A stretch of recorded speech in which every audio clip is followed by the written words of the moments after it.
Canadian Wonder Tales. The Baker's Magic Wand. Once, very long ago in the days when Canada was owned by the French, there lived on the banks of a great river a wicked lawyer who was in love with a baker's wife. He tried in various ways to get rid of the baker, but without success. They lived not far from the seigneur, who owned all the land around and was very powerful. Now in front of the seigneur's palace, there was a great lake of more than 12,000 acres. One morning, the lawyer went to the palace and knocked at the door. When the seigneur came out, he said to him, "Sire, there is a man not far from here, who boasts that in less than twice 24 hours, he can change this lake into a beautiful meadow, covered with grass, that would give hay enough for all your horses, and would be to the great advantage of the colony." Then the seigneur said, "Who is this man?"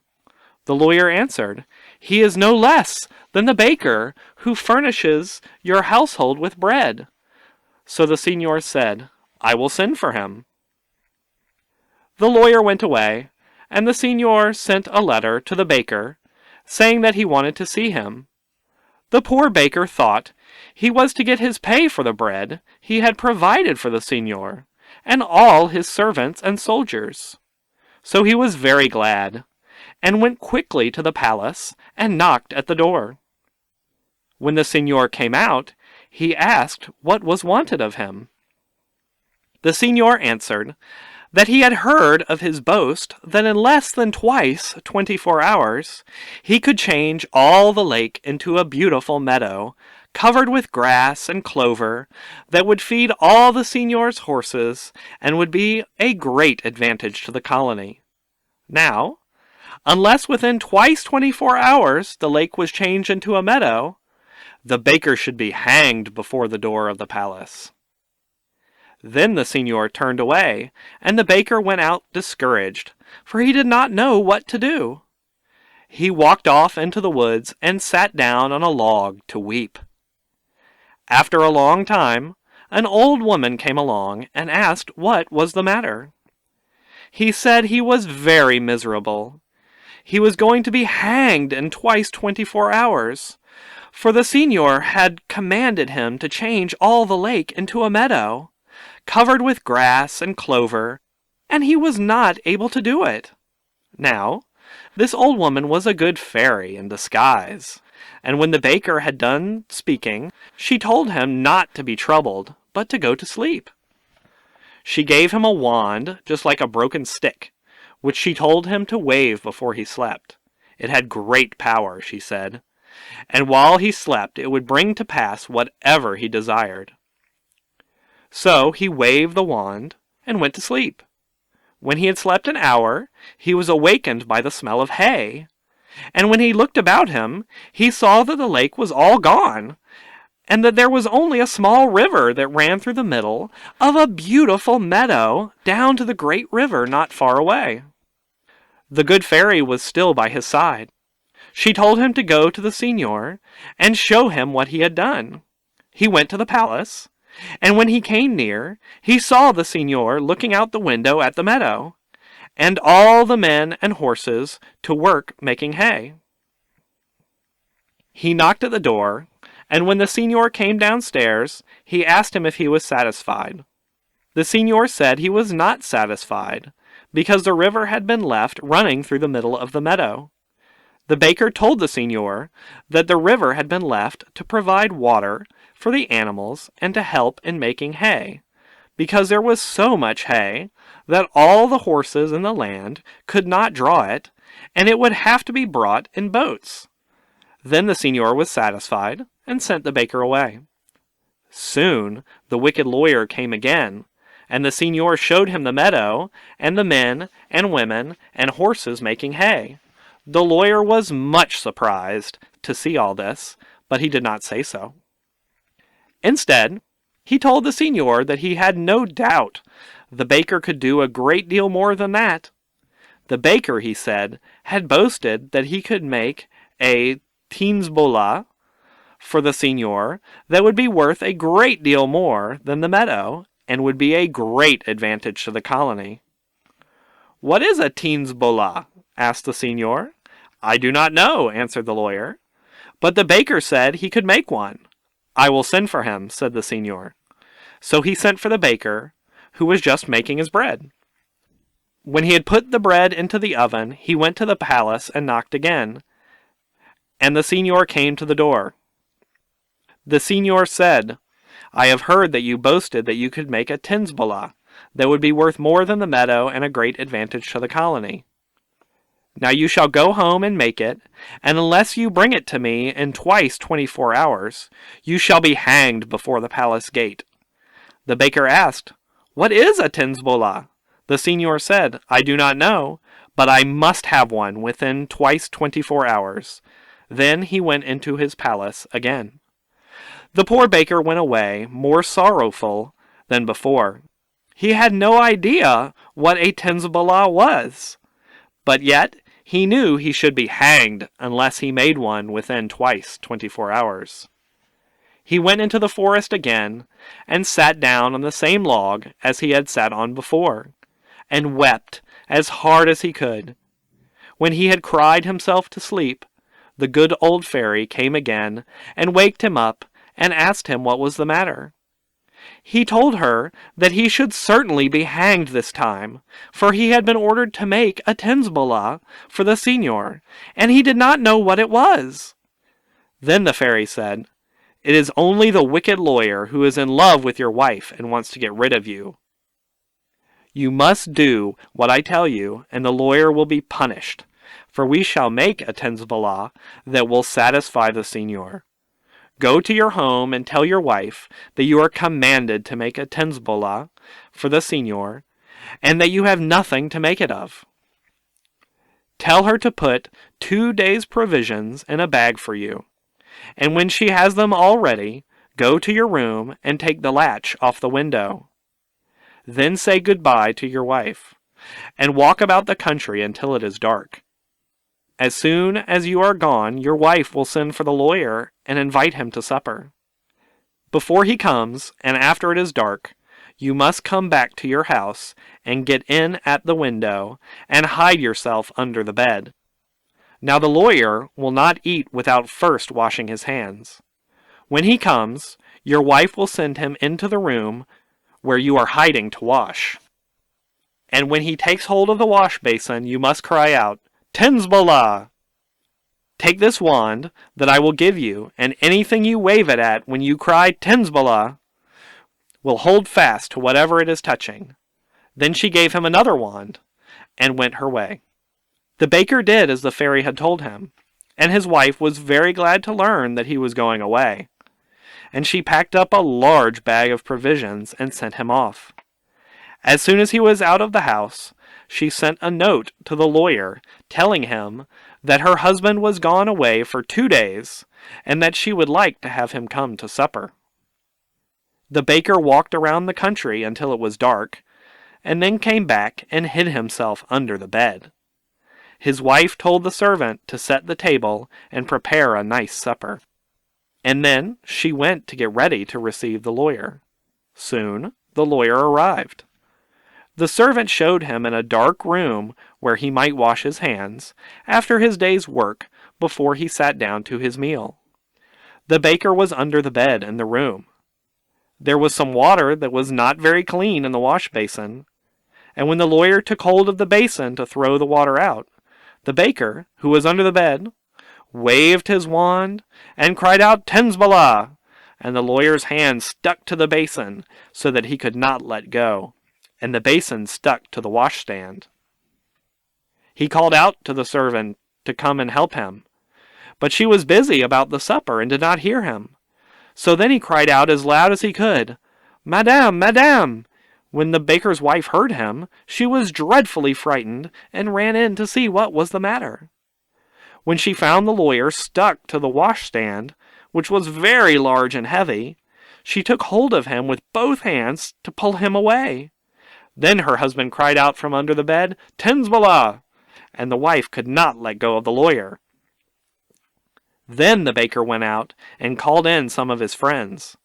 And they ate the supper and drank the wine that had been prepared for the lawyer, who was stuck to the washstand, and the wife who could not let go of the lawyer.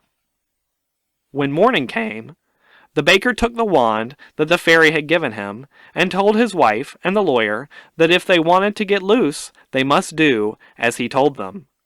With his wand, he loosened the basin from the washstand.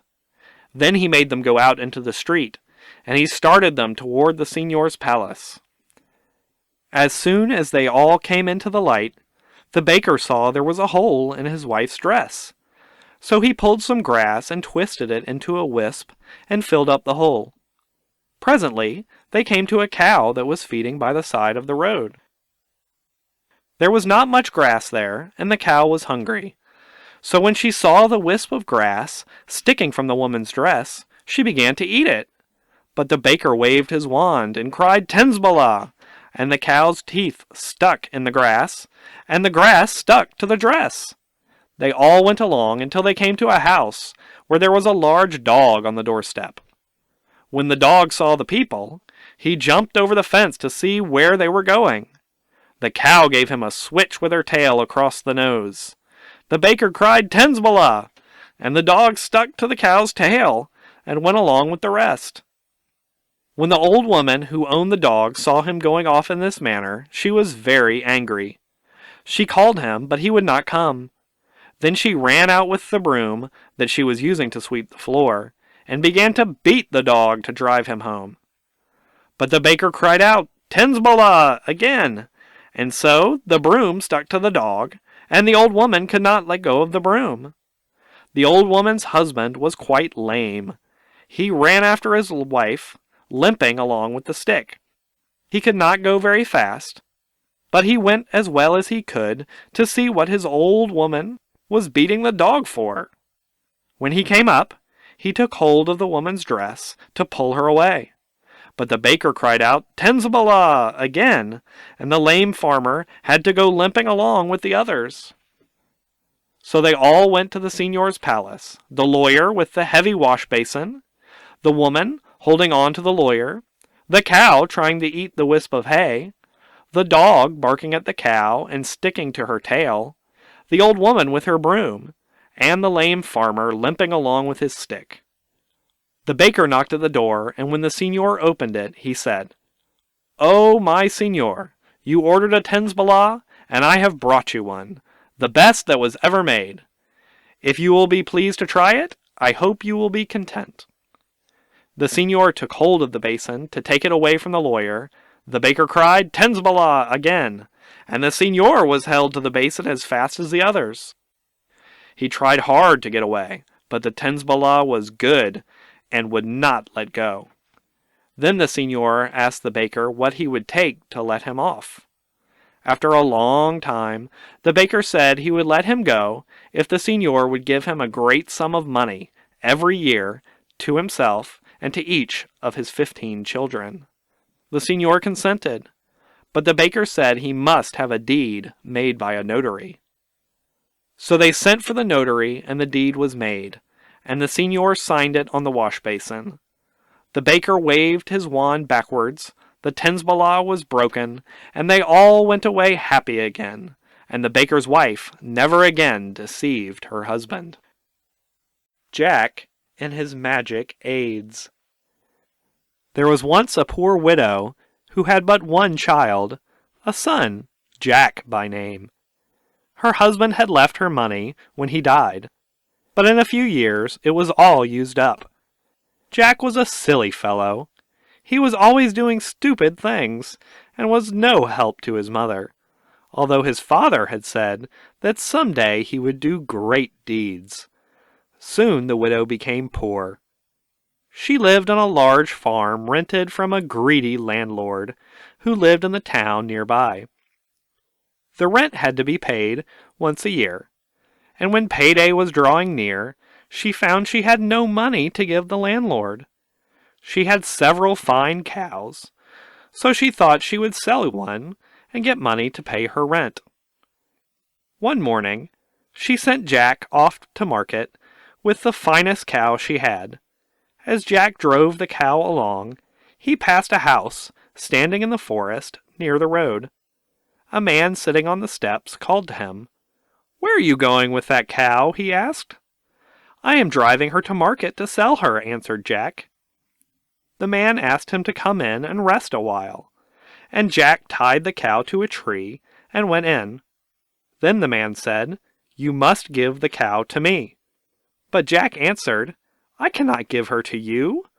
I will sell her to you, for my mother needs the money." The man asked Jack to have something to eat and placed before him on the table a plateful of food. Jack ate heartily, but the food did not grow less. He ate and could not stop. Soon he became so full that he was almost bursting. But the food had grown no smaller, and he could not stop eating, though he tried very hard. He called to the man to take away the food. But the man answered, "If you will give me your cow, I will take away the plate. If not, you may eat away." So Jack agreed to give him the cow, for he was afraid he would burst from overeating. And in return for the cow, the man gave him the dish of magical food. Then he went back home. When he reached home, his mother asked him for the money from the sale of the cow. But he told her he had been robbed of the cow by the man in the forest. She scolded him and called him many harsh names, and took the broom to beat him. But when she took hold of him, he placed a little of the magical food in her mouth, and his mother, charmed with the taste, at once asked for more. He gave her the dish, and just as he had done at the man's house, she ate and ate until she was almost bursting, but she could not stop. When she pleaded with him to take the food away, he said, "I will take it away if you will not beat me," and she agreed. The next morning, his mother sent Jack off to market with another cow. He passed the same house as on the previous day, and the same man was again sitting on the steps. The man asked him for the cow, but Jack, remembering what had happened the day before, hurried on without reply. Then the man took off the belt he was wearing and threw it down in the middle of the road. At once, the belt leaped around both Jack and the cow, tying both tightly together. The man said he would let them free if Jack would give him the cow, but Jack refused. Then the belt began to tighten slowly. It got tighter and tighter, pressing Jack to the cow until he could hardly draw his breath. At last, when he could stand it no longer, he agreed to give up the cow, and the man set him free. In return, Jack received the magic belt. When he reached home, his mother again asked him for the money from the sale of the cow. When he told her that he had again been robbed, she was more angry than before. She called him harsh names again, and rushed at him, saying she would kill him. But Jack unclasped his magic belt, threw it on the floor, and at once it leaped around his mother, tying her hand and foot. As the belt became tighter and tighter, his mother began to gasp for breath, and cried out to be set free. But Jack said, "I will untie you if you promise not to beat me." So his mother, almost smothered, agreed. Then he untied her, and she kept her promise. As the rent day was near at hand, his mother resolved to try once more to sell a cow, and the next morning Jack was again sent to market, driving the third cow. As he passed the same house by the side of the forest road, the man who had already taken 2 cows from him sat on the steps. He asked Jack to give him the cow he was driving, just as he had done before. But in answer, Jack picked up a large stone and threw it in anger at the man's head. The man dodged the stone and took from his pocket a small flute and began to play it. In spite of his efforts to keep still, Jack began to dance. The cow joined in the jig, and both danced and danced up and down the road and could not stop. They danced until Jack was tired out, but he could not stop, although he tried hard. He pleaded with the man to stop playing the flute. The man said, "I will stop if you give me your cow." But Jack had already lost 2 cows, and he refused. "Then dance away," said the man, and Jack danced until he was almost dropping. Finally, he agreed to give up the cow. The dance was stopped, and in return for the cow, Jack received the magic flute. When he reached home and told his mother that he had been robbed a 3rd time, her rage knew no bounds. She said she would surely kill him this time, but as she sprang upon him, he began to play his flute. His mother began to dance, and when she ordered him to stop playing, he said, "I will stop if you promise not to beat me." At first she refused, but as she danced until she was very tired, she finally agreed, and Jack escaped punishment. He found, too, that by playing another tune, he could call with his flute a great swarm of wasps, which could not be seen by anyone but himself, and which would obey all his commands. The next day was the rent day, and there was no money to pay the landlord. The widow was troubled, but Jack said, "I will pay him, be not troubled." Soon the landlord and his servant drove up to the widow's house. When they entered the house, the widow hid herself, for she did not want to meet the cruel landlord without her rent. But Jack met them and politely gave them seats. Then he offered them food after their long drive, and placed before them the dish of magical meat. And they ate and ate, just as Jack and his mother had done, and could not stop. At last they were almost bursting with food, which grew no less on the dish, and they pleaded with Jack to take the dish away. Jack replied, "I will take it away if you give up the farm to my mother, for we have paid you more rent than the farm is worth." Finally, the landlord, fearing he would burst, agreed. Jack removed the food, and the landlord returned to his town, leaving the farm to Jack and his mother. Jack soon left the farm and all upon it to his mother, and started out to make his own fortune, taking with him his magic dish, belt, and flute. He traveled far, and came at last to a town where a great man lived, who had one beautiful daughter. She had many suitors, but she said that she would marry the man who could make her laugh 3 times. Jack resolved to make the trial, and he went to the man's house. He was an awkward, ugly fellow, and the girl looked on him with great disgust, but she consented to let him make the trial. First, Jack produced his magical dish, and offered it to the girl. She tasted the food, and liked it so well that she ate more. She ate and ate, as all who had eaten from it had done before her, until she cried out to have it taken away. But Jack would take it away on one condition. She must first laugh. Finally, when she too was almost bursting, she agreed. But she said to herself, "He will not make me laugh a 2nd time." As soon as Jack had taken away the dish, the girl and her servants rushed upon him to punish him. But he threw down his magic belt, and at once they were all bound together in a heap, tied from head to foot. They begged to be untied. "I will untie you," said Jack to the girl, "if you will laugh." At first the girl refused, but as the belt slowly tightened, and she could stand it no longer, she agreed, and laughed feebly. Then Jack let them go.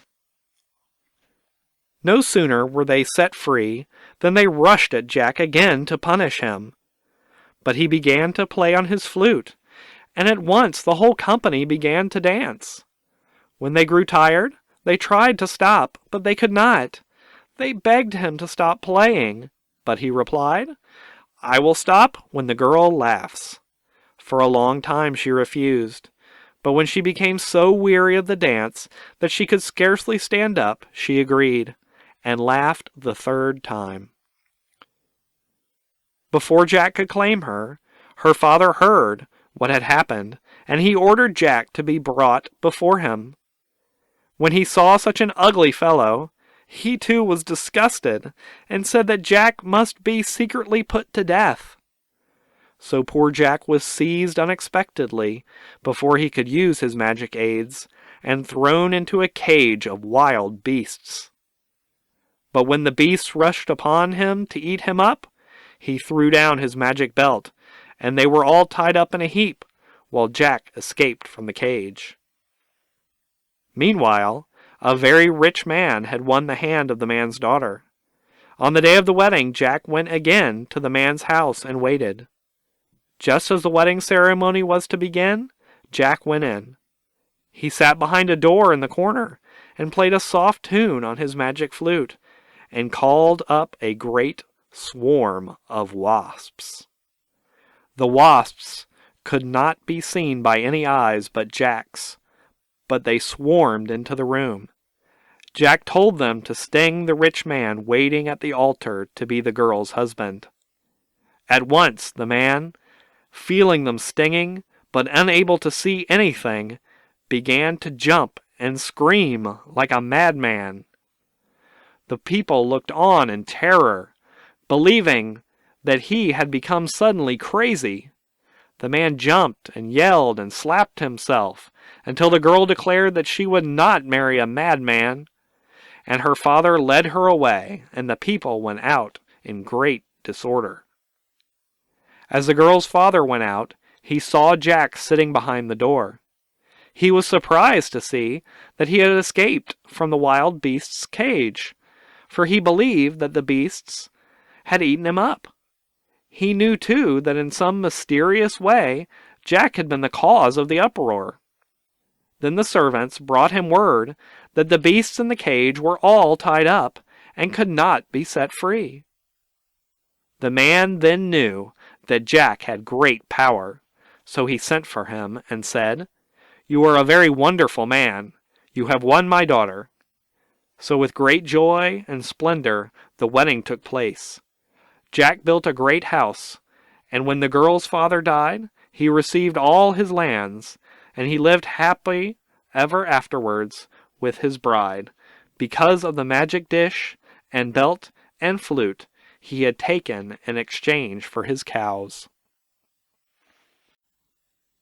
The Boy and the Robber's Magical Booty. A very rich seigneur lived once in a large town. He had 3 beautiful daughters and 1 son. The son was but a baby. The seigneur wasted his money in wicked living. He spent much of his time in feasting and drinking and gambling. His wife and daughters were much troubled. Soon his money was all gone, but he decided that he would have to get more somewhere, for he wished to continue in his evil ways of living. One day he met a man in the fields. The man said, "I have heard of your beautiful daughters. Will you give me the eldest for my wife?" The seigneur said, "You may have one if you pay me a great sum of money." So the man paid the money and took the eldest girl away. Then the seigneur went back to his old ways. He spent his money on worthless friends, and he was idle for a long time. Soon his money was all gone. One day in the fields he met another man. The man said, "I have heard of your beautiful daughters. Will you give me the oldest one at home for my wife?" The seigneur said, "You may take her if you will give me a great sum of money for her." The man paid him the money and took the second girl away. Then the seigneur spent his money as he had spent all the rest.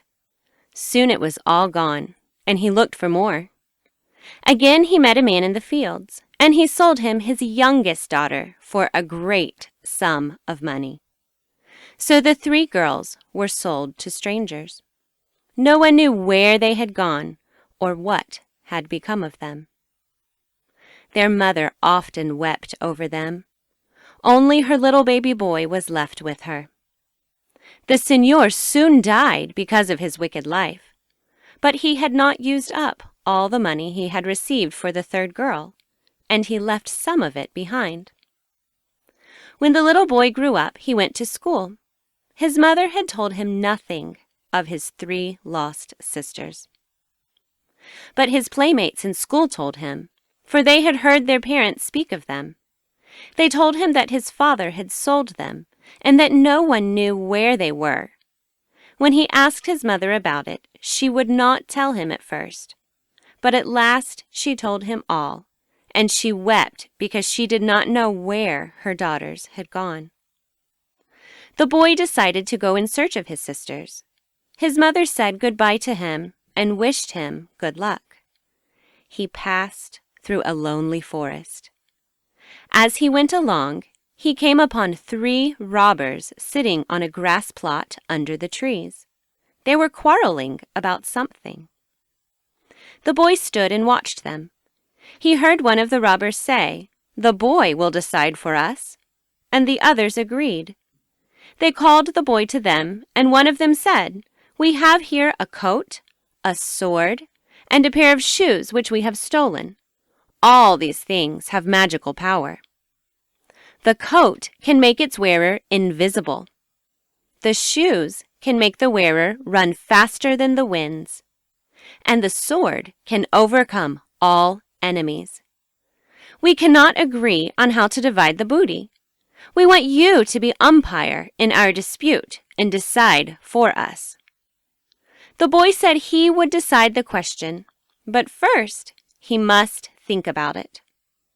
Then the robbers set about preparing their evening meal. One gathered wood for a fire, another went to a stream for water, and the third looked after the food. When their backs were all turned to the boy, he put on the strange coat and shoes and took the sword. At once, he was invisible. The robbers soon prepared their meal and looked for the boy. He was nowhere to be seen, and the magical coat and shoes and sword had gone with him. Then they knew that he had outwitted them, and they were very angry. The boy waved his sword and wished himself at the home of his eldest sister. Away he went at once, running like the wind, and in an instant he stood before a very large house. He went in and asked to see the mistress of the place. When she came to him, he called her sister, but she greeted him coldly and said, "I have no brother big enough to travel." But he told her of her old home, and soon convinced her that he was indeed her brother. She was very glad to see him. She told him that her husband was a very wonderful man who could do wonderful deeds. Soon her husband came home. He was pleased to see his brother-in-law, and they all had a very happy time together for several days. Then the boy decided to go on and find his second sister. When he was leaving, his brother-in-law gave him a scale from a fish's back and said, "This has very wonderful power. If you ever get into trouble, speak to it, and it will bring you help from the sea." Then the boy waved his sword and wished himself at the home of his second sister. At once he stood before a great house. The mistress received him coldly, just as her elder sister had done, until he convinced her that he was indeed her brother. She told him that her husband was a very wonderful man who had great power. Soon her husband came home and greeted him kindly, and they had a happy time together for many days. Then the boy decided to go on and find his youngest sister. Before he left, his second brother-in-law gave him a small lock of soft wool and said, "This has great power. If you ever get into trouble, speak to it, and it will bring you help from the fields." Then the boy waved his sword and wished himself at the home of his youngest sister. She received him as the others had done, but he soon convinced her that he was her brother, and he found that her husband was a man of great power. The boy stayed with them a long time. Then he decided to set out to find a wife. His sister told him that in a town far away lived a very rich señor who had 2 beautiful daughters. He said, "I will go and win the younger." Before he left, his 3rd brother-in-law gave him a small feather and said, "This has wonderful power. If you ever get into trouble, speak to it, and it will bring you help from the air." Then the boy waved his sword and wished himself at the house of the rich señor, and at once he reached the village, going faster than the winds. Before going to the señor's house, he went into a house on the border of the village. 2 old women lived there. They received him kindly. He told them he had come far to seek the señor's younger daughter. They said, "The señor's eldest daughter is to be married tomorrow, but she will not be long with her husband." "Why?" said the boy. They wondered at the boy's ignorance. They said, "Have you not heard of the giant of the sea cave?" He said he had not. Then they took him to the window and pointed to a high cliff far across the bay. The waves were breaking at its base, and the spray dashed high on its side. But he could see a hole like a door in the face of the cliff. One of the old women said, "In that cave lives the giant of the sea. As soon as a girl is married in this land, he carries her off to the cave, and she is never heard of again. His cave is full of brides. He cannot be killed, for he keeps the secret of his life hidden where no one can find it. He is the terror of all the country." The boy said nothing, but he decided to kill the giant. The boy then went on to the señor's home to see the wedding of the señor's elder daughter. There was a great gathering, and there was much rejoicing, for the people did not think that the giant would carry off the señor's daughter. But during the wedding feast, the bride disappeared and was seen no more. The people knew that the giant had taken her, and there was great sadness. Then the boy went to the señor and told him that he wanted to marry his younger daughter. The señor said, "Little good it will do you to marry her, for she will be carried off at once by the giant of the sea." "But I can kill the giant," said the boy. "No man can do that," said the señor. Then the boy convinced him of his power, and the señor consented to the marriage. The next day the wedding feast was held. There was but little gladness, for the people knew that the señor's only remaining child would soon be stolen away by the giant of the sea. Sure enough, at the feast, the bride disappeared. She was taken to the giant's cave. There was much sadness among the people, but the boy said, "Tomorrow I will go and bring her back." The next day, the boy put on his magical coat and shoes and took his sword and went to the giant's cave. The hole in the cliff was closed up, and he could not enter. But he cut a hole in the rock with his sword and went in. He found himself in a very large room. Many women sat around in a circle, all sad and weeping, but all very beautiful. In the circle sat his own wife. At the back of the cave sat the terrible giant of the sea. They could not see the boy because of his magical coat. Soon, the giant said quickly, "There is a wedding in the town," and disappeared. Then the boy made his presence known to his wife. He told her to ask the giant when he came back where the secret of his life was hidden. He told her not to fear, for he would rescue her. He had time to say but few words when the giant came back, bringing a bride with him. Then the boy's wife said to the giant, "Where do you keep the secret of your life?" He said, "No one has ever asked me that before, and since you are the first to ask me, I will tell you. I keep it in a box far out in the sea. It is in an iron box. There are 7 boxes, one inside the other. It is in the inside box." Then he told her the exact spot where the box was hidden. Then she said, "Where do you keep the keys?"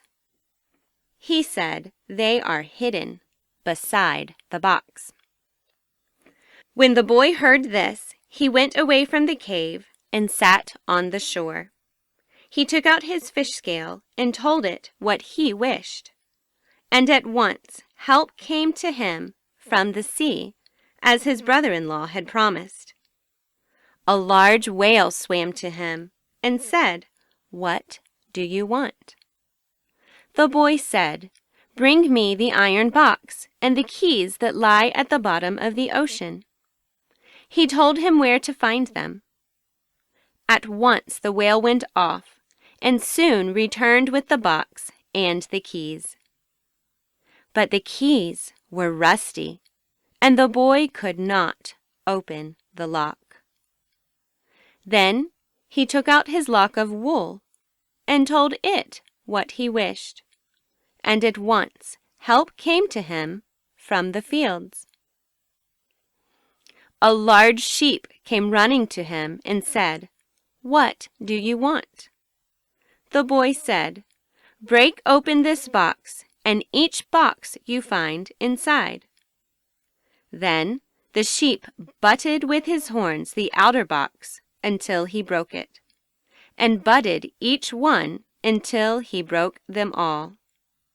When he broke the last one, the boy was not on his guard, and the giant's secret of life flew out and escaped into the air. Then the boy took out his feather and told it what he wished. At once a great bird like a goose came flying through the air and said, "What do you want?" The boy said, "Bring me the giant's secret of life. It has just escaped from the box and is flying in the air." The bird flew away and soon came back with his prisoner, the giant's secret of life, and the boy killed it with his magical sword. Then he went to the cave. He was still invisible. The giant had lost his power, for the secret of his life had been found and killed. So the boy easily killed him with his sword. Then the boy removed his magical coat and showed himself to the brides who sat in the cave. He brought them all back to the señor's home, and their husbands came and claimed them. The señor gave the boy a large house near to his own, and there the boy and his wife lived happily. And the boy sent for his mother and brought her to live with him and his wife. Soon the señor died. He left all his money and his possessions to the boy, and the boy became señor in his stead and was lord of all the land. He lived to be very old, and he did many wonderful deeds with the sword and the shoes and the coat which he had taken from the robbers in the forest. The Shrove Tuesday Visitor. In olden times in Canada, Shrove Tuesday, the day before the beginning of Lent, was more strictly observed than it is today. The night was always one of great merriment and feasting. Boys and girls of the villages and country places gathered there for the last time before the long period of quiet. They danced until midnight, but the youth or maiden who dared to dance after the hour of 12 was henceforth followed with little luck.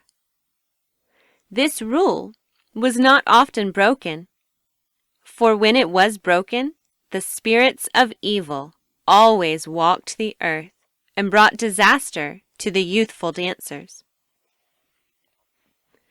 In a remote village on the banks of a great river, there dwelt in the 17th century a French peasant, a kind and devout old man.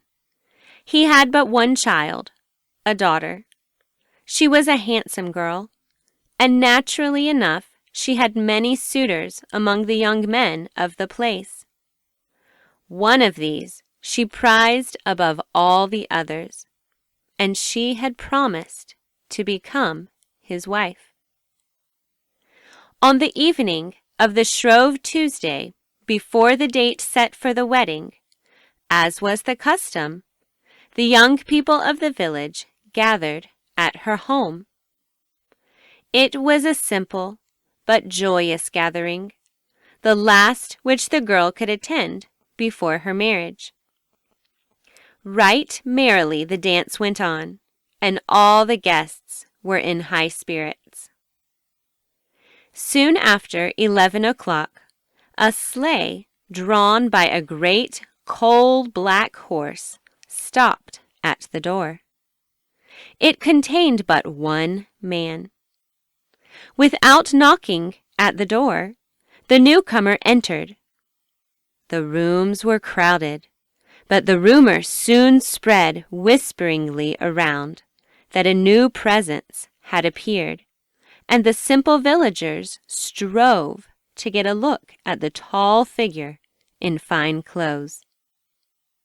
The old man of the house received the stranger kindly and offered him the best he had in his home, for such was the custom in the old days.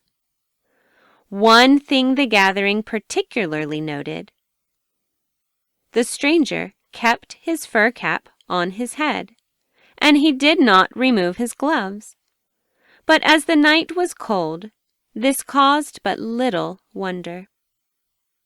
After the silence caused by the stranger's entrance, the music swelled, and again the dance went on. The newcomer chose the old man's daughter as his partner. He came to her and said, "My pretty lass, I hope you will dance with me tonight, and more than once, too." "Certainly," replied the girl, well pleased with the honor, and knowing that her friends would envy her. During the remainder of the evening, the stranger never left her side, and dance after dance they had together. From a corner of the room, the girl's lover watched the pair in silence and anger. In a small room opening from that in which the dancers were gathered, was an old and pious woman seated on a chest at the foot of a bed, praying fervently. She was the girl's aunt. In one hand she held her beads. With the other, she beckoned to her niece to come to her. "It is very wrong of you," she said, "to forsake your lover for this stranger. His manner is not pleasing to me. Each time I utter the name of the Savior or the Virgin Mary as he passes the door, he turns from me with a look of anger." But the girl paid no heed to her aunt's advice. At last it was midnight, and Lent had come. The old man gave the signal for the dance to cease. "Let us have one more dance," said the stranger. "Just one more," pleaded the girl. "My last dance before my marriage." And the old man, wishing to please his only child, for he loved her well, consented. And although it was already Ash Wednesday, the dance went on. The stranger again danced with the girl. "You have been mine all evening," he whispered. "Why should you not be mine forever?" But the girl laughed at his question. "I am a strange fellow," said the stranger, "and when I will to do a thing, it must be done. Only say yes, and nothing can ever separate us." The girl cast a glance towards her dejected lover in the corner of the room. "I understand," said the stranger. "I am too late. You love him." "Yes," answered the girl, "I love him. Or rather, I did love him once." For the girl's head had been turned by the attention of the stranger. "That is well," said the stranger. "I will arrange all and overcome all difficulties. Give me your hand to seal our plight." She placed her hand in his, but at once she withdrew it with a low cry of pain. She had felt in her flesh the point of some sharp instrument, as if the stranger held a knife in his hand. In great terror, she fainted and was carried to a couch. At once the dance was stopped, and the dancers gathered around her, wondering at the sudden happenings. At the same time, 2 villagers came in and called the old man to the door to see a strange sight without. The deep snow for many yards around the stranger's horse and sleigh had melted in the hour since his arrival, and a large patch of bare ground was now showing. Terror soon spread among the guests.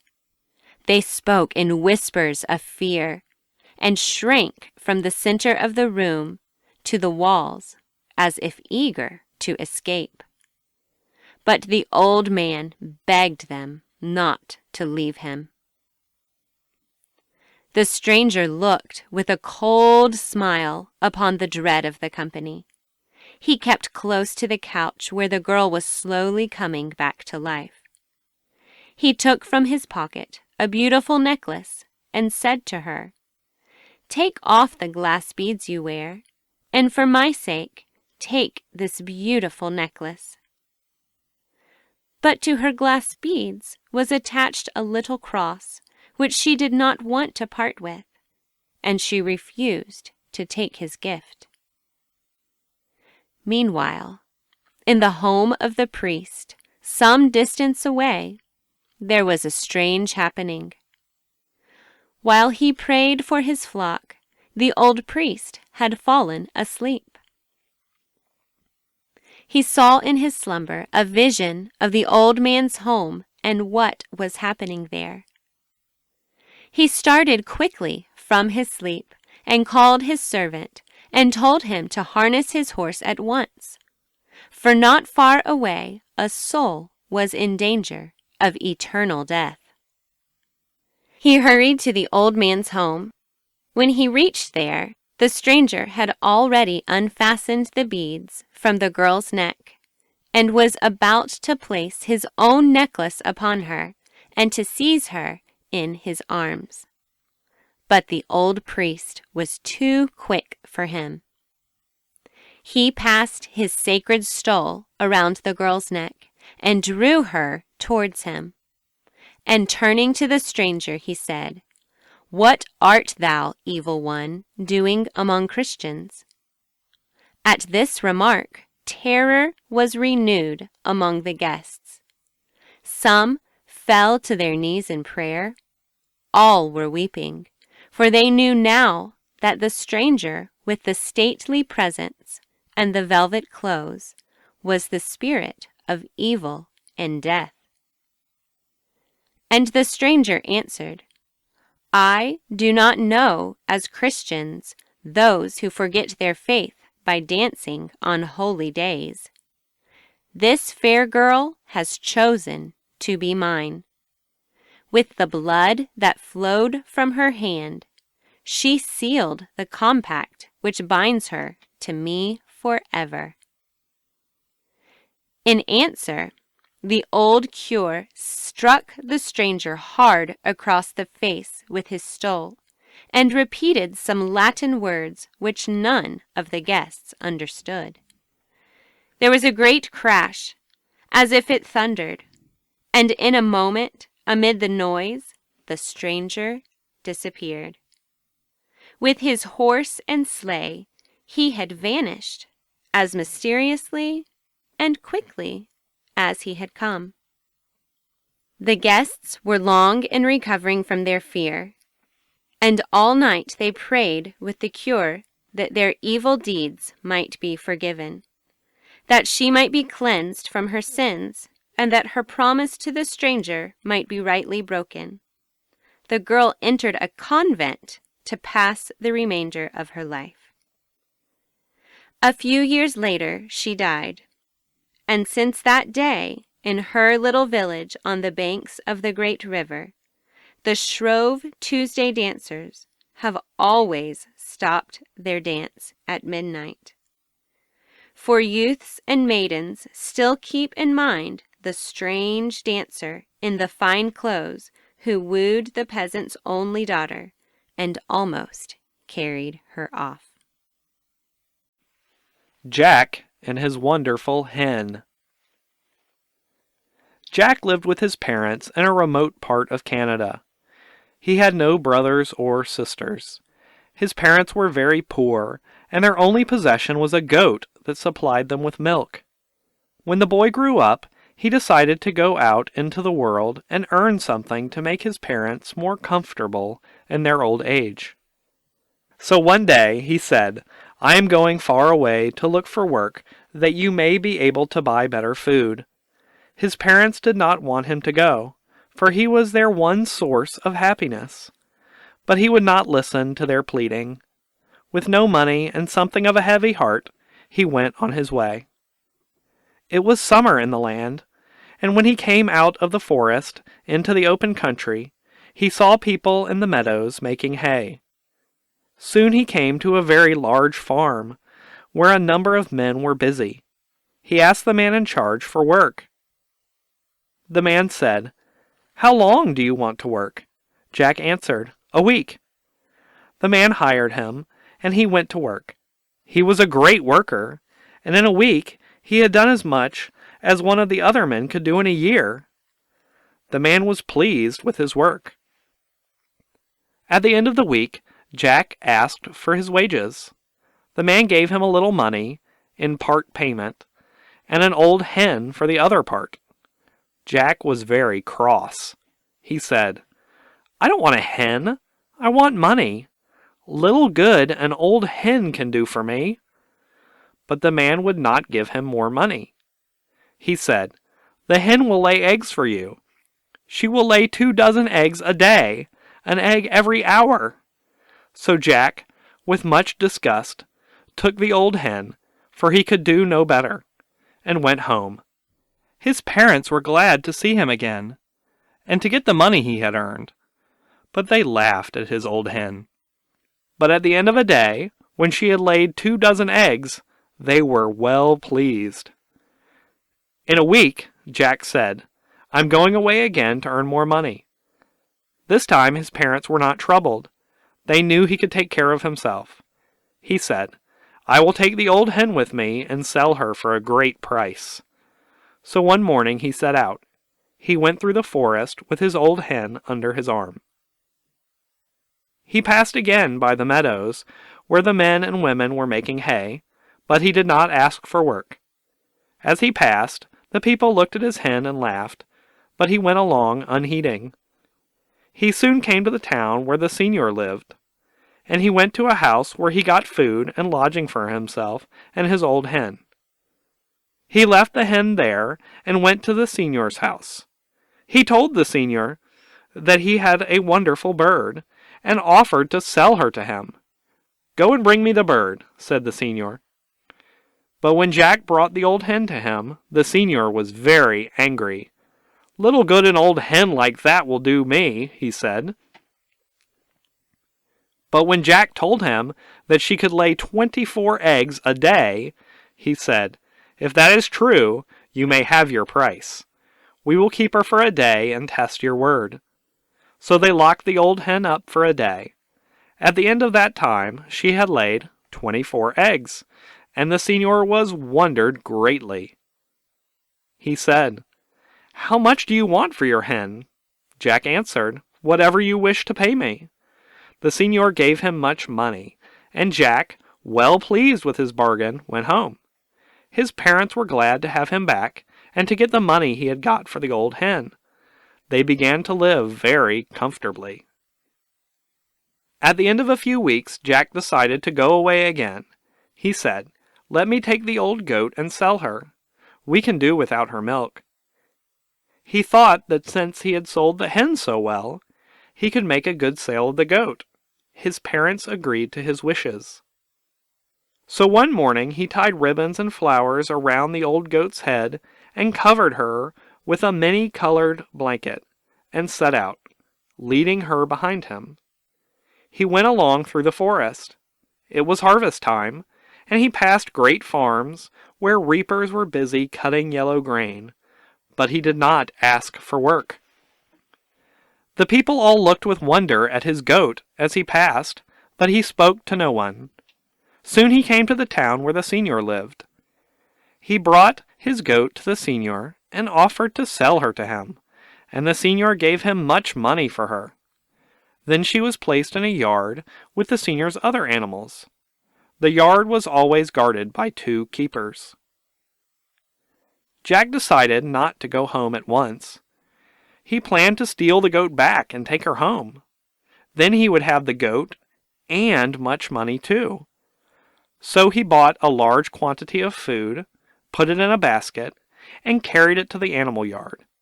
When the 2 keepers saw him coming, they ran to him to send him away, for no one else was allowed at night near the yard. But Jack said, "The night is long and cool. The seigneur sent me to you with this basket of food." The keepers were well pleased with the food, and they sat down and had a good meal. They ate until they were full. Jack said, "If you want to sleep for an hour, I will watch. I like to sit in the moonlight." The harvest moon was full, and the night was as bright as day. The 2 keepers thanked Jack for his kindness, and lay down on some straw, and were soon fast asleep because of their hearty meal. Jack waited until they were sound asleep. Then he took the old goat and walked quietly away, leading her behind him. The town was all asleep. There was not a sound anywhere. Soon he reached the open country without meeting anyone, and passed by rich harvest fields until he came to the forest. Then he followed the forest path in the bright moonlight and reached his home before morning. His parents were glad to see him again so soon and to get his money.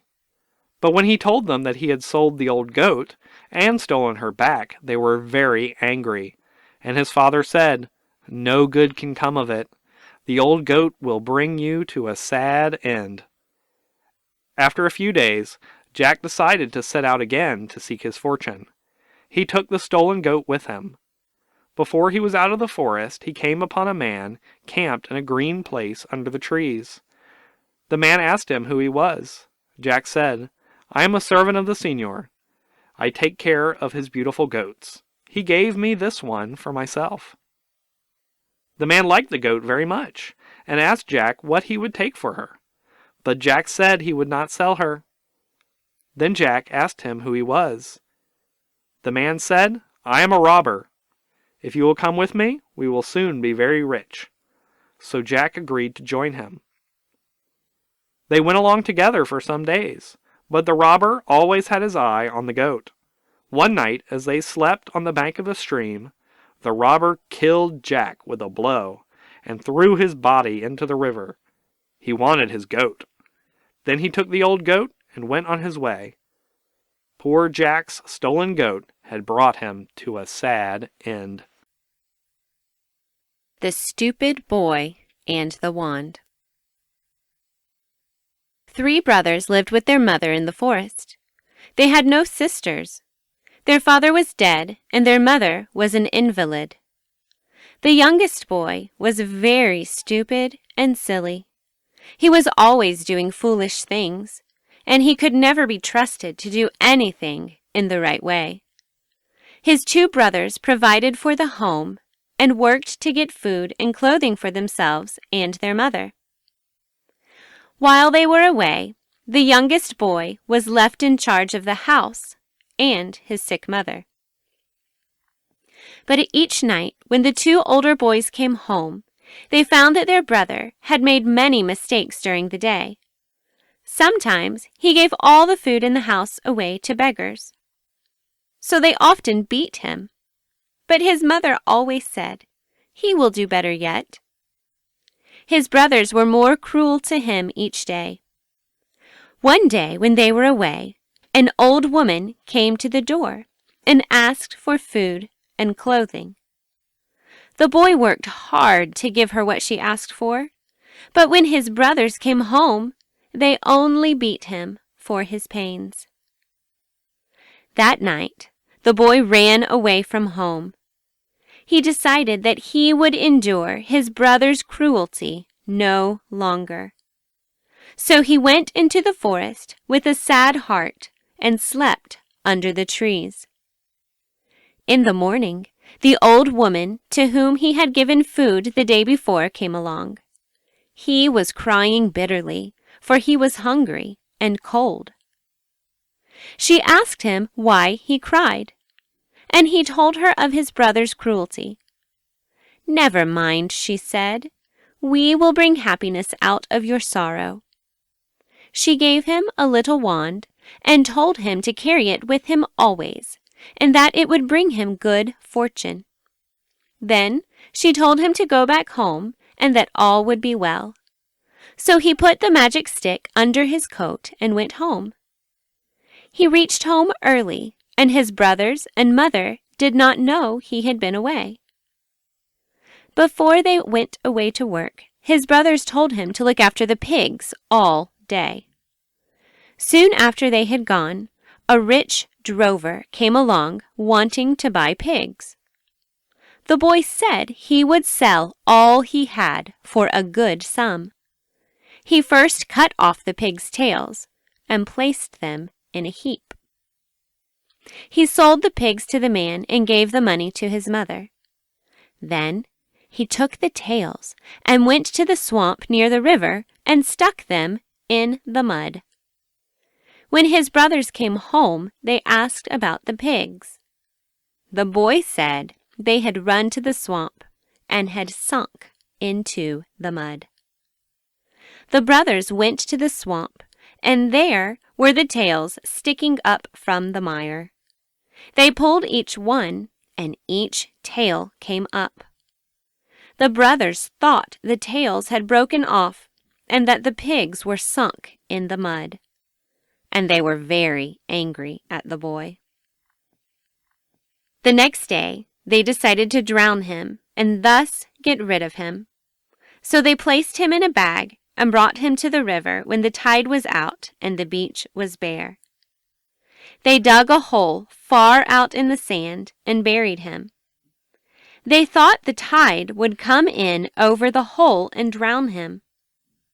When they had gone away, the boy waved his wand, and at once the pigs he had sold to the drover came grunting over the sand. He called to them to root up the mud where he lay, and he promised them good food if they would obey him. So they rooted in the sand until the bag was uncovered. Then he kicked a hole in the bag and crawled out. He killed a pig, placed it in the bag, and buried it. Soon the tide came in and covered the hole, and the boy hid near his home all night. The next day, when the tide was out and the beach was bare again, the brothers went down to the spot where they had buried the boy. They wanted to dig him up and bury him in a better place. But when they dug up the bag and opened it, they found only a dead pig. They went home in great wonder, but when they reached the house, the boy was sitting on the doorstep laughing at them. Then they decided to kill him again. They placed him in a strong bag and set out with him to a high waterfall. They planned to throw the bag into the river above the falls, and he would be dashed to pieces on the rocks as he was carried over. As they went along, they were hungry, and at noon they left the bag on the side of the road and went into a place to eat. While they were eating, the rich drover who had bought the pigs came along driving a herd of cattle and a flock of sheep. He gave the bag a kick as he passed. The boy called to him, and he stopped and asked what he was doing in the bag. The boy said, "My brothers and I are going on a robbing tour. They hide me in the bag and leave me where much money can be taken. No one else knows that I am in the bag, and it will never be found out where the money has gone." The drover said he would like to go along too. But the boy said, "My brothers will not let you. But you and I can work together, unknown to them. You take my place in the bag, and I will follow at a distance. My cruel brothers will not know, and when you have taken the money, I will let you out, and we will run away together." So the drover took the boy's place in the bag. The boy told him not to utter a sound. Then he ran away and found the drover's cattle and took charge of them. Soon his brothers came out of the eating place. They gave the bag a kick and thought that the boy was still in it. Then they went on their way. When they came to a spot above the waterfall, they tossed the bag far out into the stream. It was carried over the falls, and the poor drover was never seen again. Meanwhile, the boy had sold all the drover's cattle and sheep. He went home with a large sum of money and gave it to his mother. When his brothers arrived home, he met them at the door and laughed at them. Then his brothers decided to make no further attempt to kill him, for they saw that it would be of no use. They asked him to let them join him, for they knew that in some way he had received strange power. So the three set out one morning together. As they went along through the forest, a band of robbers fell upon them and killed the two brothers. But because of his wand, the boy escaped. That night, he came upon the robbers' house. The robbers were sitting inside counting out their money. The boy went in with his wand and killed them all. He took their money and went home to his mother. Then he went back to the forest and roused his two brothers from their death sleep. And they all went home and lived happily and comfortably ever afterwards.